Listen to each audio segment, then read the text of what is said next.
sitten menee Espooseen. Perheen lapset on Rebekka 15, Victoria 13 ja Rafael 10. Jos mun pitäisi arvata, niin mä veikkaan, että Rafael on siellä vähän tossun alla.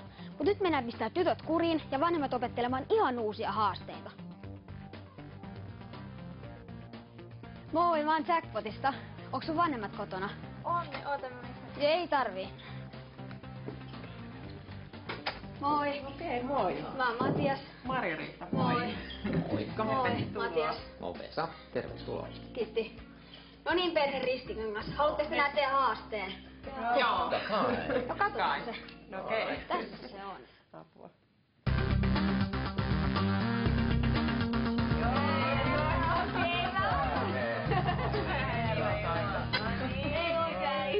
Moi, mä oon Mika Räisänen, 6-kertainen Suomen mestari Lerten.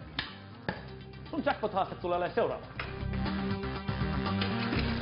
Kuinka paljon lahja rikkoa? Moi. Niin. Todella helppoa. Mukana. Jäätä.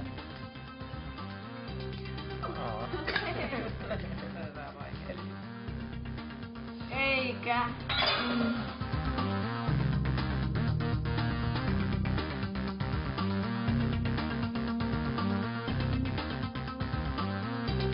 Noin, helppoa. Toki se on mulle helpompaa, mä olen siinä moninkertainen Suomen mestari ja tehnyt tätä erittäin kauan, mutta sä pystyt tähän viikossa. Tsemppi. Joo niin. No, toi kiapsauttelu pitäisi tehdä studiossa 40 sekunnissa, mutta koska se on hieman vaikeeta, niin saatte pienen helpotuksen. Okei. Teillä on 2 yritystä. Siellä pullossa on 4 senttiä vettä, ja kuten näitte, sitä ei pidä kaataa tuohon lattialle. Eli se ei saa pudota. Sitten vielä viimeinen juttu. Kumpi teistä tän saa? No, tämän perheen baarimikko on isä. Hyvä. Ja mä yhtään, että tää vois kyllä olla ollut sun heini, okei. Tässä on viimeinen laatikko. Okei. Sitten täällä on vielä tämmönen kamera. Kuvatkaa sillä sitten, kun jotkut harjoittelee. Kyllä iskä siihen pystyy se, mitä mä harjoitella hyvin.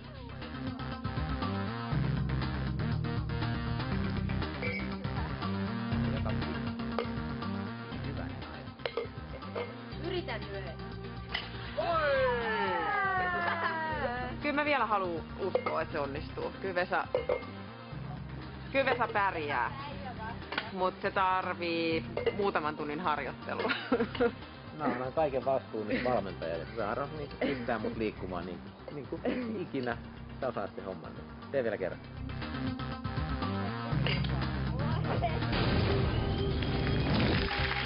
Moikka! Tervetuloa! Moi! Ciao! Terve!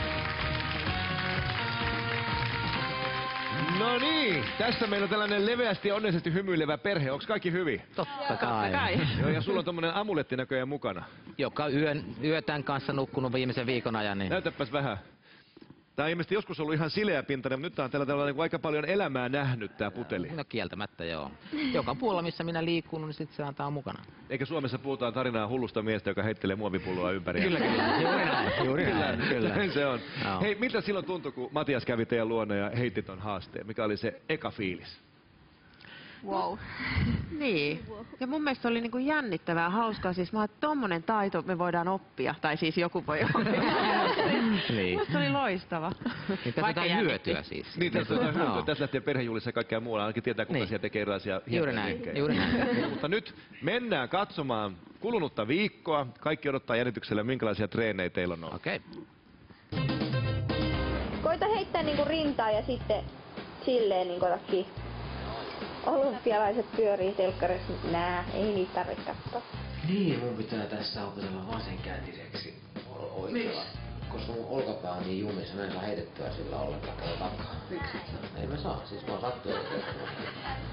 Sitten mä kokeilin kerran vasemmalla. Todella kiva tää harjoittelu. Ei tullut missään, joo. Sormet on näin. Miten se on kierteen? Ei välttämättä noin. Oro! Ai! Iskä, mitä sä teit? Se on Ja niin kisoja. Pitää tulla korkean paikan edelle, jotta saa onnistumaan tämmöiset vaikeat suoritukset. Nyt on jo vähän parantunut heilisessä aika paljonkin. Niin, siinä se. 1/10.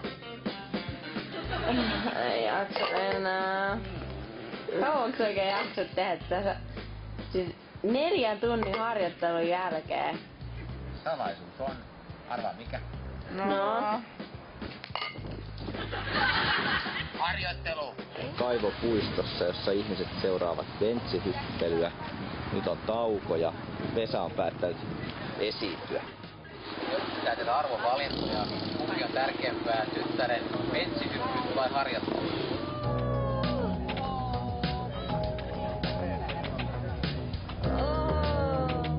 Tänään toi harjoittelu on mennyt vähän puihin, kun ollaan matkusteltu vähän. Mutta nää mun tehosienet antaa sille voimaa.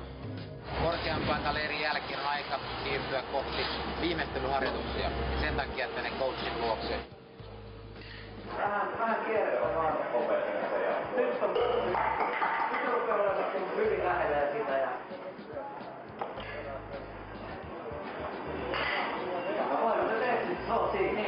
Rytmisen voimistelun Rebekka ja Victoria auttavat uudessa esityksessä Isken kanssa.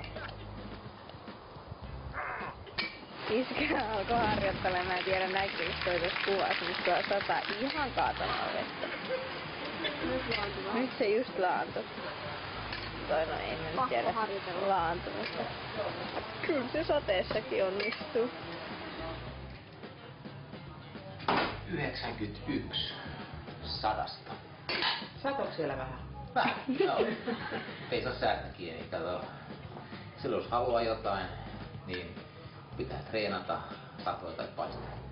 Iskä, mä oon tosi ylpeä susta, sä oot harjoitellut tosi hyvin. Sä onnistut siinä ihan varmasti. Mä luotan sun.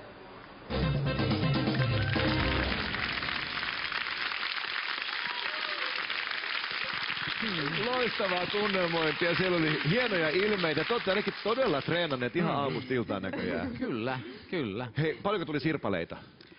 Ihan riittävästi, että taisi yksi haaverikin sattua, että siinä sitten Rebekka astui yhden sirpaleen päälle siellä siis niinku 10 pulloa. Joo, siis vähän verta ja suolenpätkiä. Kyllä. Joo, kyllä tähän tulee, niin tähän tulee oikein tunnelma. On. Hei, nyt jokainen kertoo, aloitetaan tästä Rafaelista. Mikä oli viikon kohokohta? Mikä oli tässä viikossa parasta, kun olette yhdessä treenannut? No se, kun Iskä eka kerran sai 8 peräkkäin. Yes. Mitäs Iskä? Mä luulen, että se Mikan kanssa, tämä ammattilainen, kun se jotenkin käytiin se keskustelu, niin mulle kolahti se, että kyse on siis kierteen hallinnasta. Se Hyvä, oli niinku joo. ratkaiseva viesti. No sitten. No mun mielestä ne ekat päivät oli, kun me kävi kaiken maailman juttuja, toi pullo suvikin päähän ja tuli haavereita ja kaikkea, niin ehkä ne ei ollut kivoimpia, mutta ne muistuu ainakin parhaiten. Niin, vanhana mummonakin vielä muistaa. Mitäs sit siellä äidin mielessä?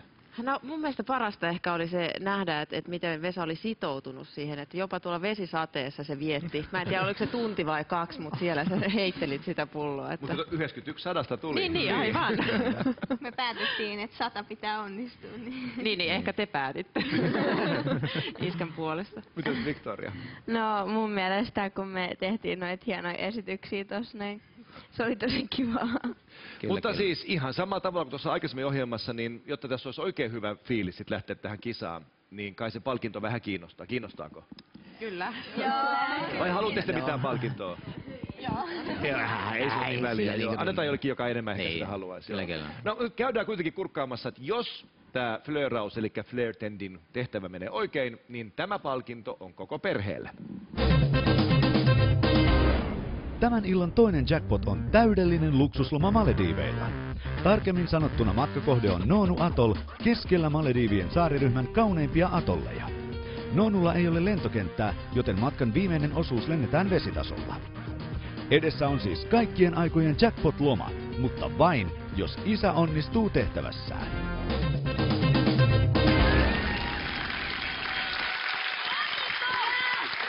Ja täällä Vesa rupesi laittamaan jo niinku pulloja oikealle kohdalleen. Kerkitsä ollenkaan kuulemaan, mikä olisi palkinto? En mä jaksa nyt kuunnella. Mä tein tätä suoritusta. Malediiveille, atolli, ei lentokenttää, täydellistä valkoista hiekkaa, paratiisi! Ootko nyt henkisesti valmis? Kyllä. Miten se sun olkapäät? No, se menee mukana tossa, mutta kyllä se on Mites, lämmitellä. ootte te valmiina siellä kannustamaan? Joo. Ja yleisö tässä vaiheessa myöskin hyvin valmiina. Nyt mä pyydän yleisöltä ehdotonta hiljaisuutta. Tää vaatii aika paljon nimittäin tarkkuutta. Ja se peli lähtee siitä, että kun sä kosket tuohon lasiin, niin kello lähtee käymään. 40 sekuntia aikaa. Ja jos ei onnistu, niin uusi yritys. Okay. Ja sen jälkeen ehkä lähdette Malediiveille tai sitten Espooseen. En tiedä, jomminkummin. Mutta nyt sitten, hyvä yleisö, ollaan valmiina ja Vesa rytmittää, kun tämä jackpot-tehtävä alkaa.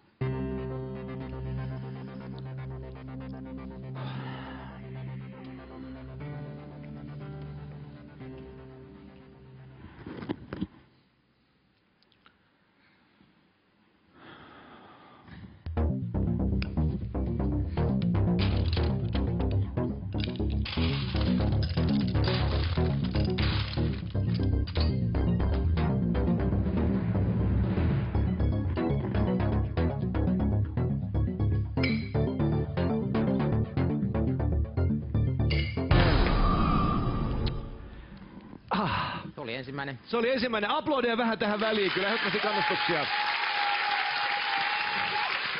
Ja sulla Vesa ihan tämmöiset niinku kunnon sirkustaikurin otteet, että ensin pitää luoda vähän jännitystä, että niin niinku kaikki. Niin, just näinhän se pitää mennä, että aina pitää tehdä semmoinen moka, niin tulee vähän lisää fiilistä. Eli sitten kun sä oot valmis, laita se lasi siihen taas väärinpäin. Ja yleisö pidättää hengitystään. Ja jackpotin flööraustehtävän toinen yritys, ole hyvä.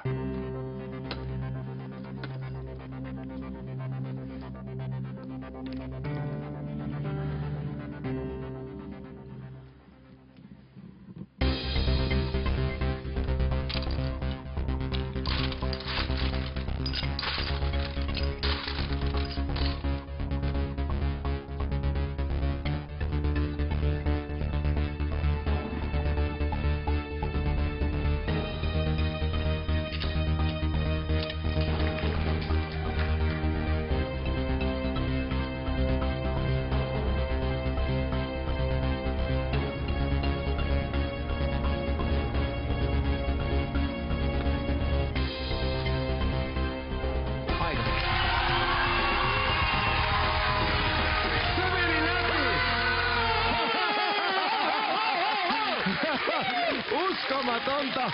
Siellä Mika Räisänen oli siellä ruudun ääressä tarkistamassa, kaikki meni niin kuin pitää. Katsokaa tästä tätä Ristikankaan perheen iloa. Huikeeta! Hei, nyt tunnelmia heti, kerro. Tärisee, vieläkin on paniikissa. Mikä tyttöjen fiilis? Niin mä velkaan teitä kyllä paljon hengittää. Mitä sä äiti siellä? No mä ajattelin, että no ei sillä väliä vaikka epäonnistu, että maailma ei kaadu, mut siis niinku... No hei, mitä Pikku Jessica, onks nyt niinku hyvä ollut faija? Kyllä, ja ajattelen Malediivit, valkoista hiekkaa, snorkelailua. Aika hulppeaa. Mihin tämä syksy ikinä johtaakaan, se nähdään. Joka lauantai kannattaa tulla siis kanavalle, eli Maikkarilla ollaan 8-9 jackpotin pauloissa. Ja MTV sinne nettisivuille, eli mtv3.fi kautta jackpot ilmoittautumaan mukaan, joko yleisesti tai kilpailemaan. Tästä tulee vauhdikas, jännittävä ja näköjään hyvin palkintorikas syksy. Uskomattomia perheitä. Suomi on pullollaan. Nähdään viikon päästä ja aika siistiä elämää. Moi moi!